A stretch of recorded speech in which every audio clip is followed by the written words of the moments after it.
It's hi, Dana here from Towns Podiatry, and what I thought we'd talk about today is the joys of menopause and its effect on our muscles, tendons and ligaments.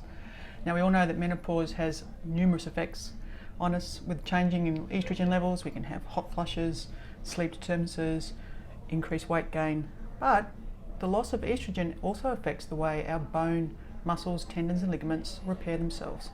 And sometimes what can happen is our tendons, which we'll talk about today, are less resilient than they used to be, and we can injure them in the most seemingly mundane way.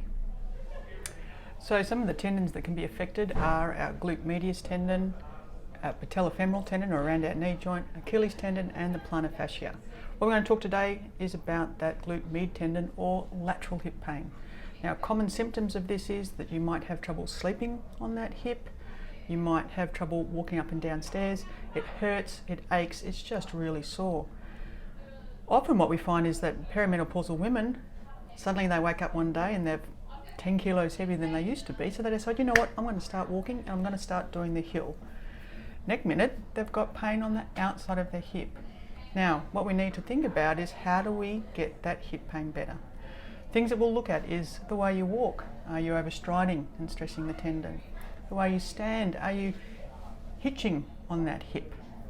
The way you sit, crossing your legs, believe it or not, can actually increase pain on the outside of the hip. And sleeping on the hip can be a real problem. You often find that the pain will be so bad that you can't sleep on that hip. Now, of course, there's lots of different things that can cause pain on the outside of the hip, so in doubt, always get it checked out.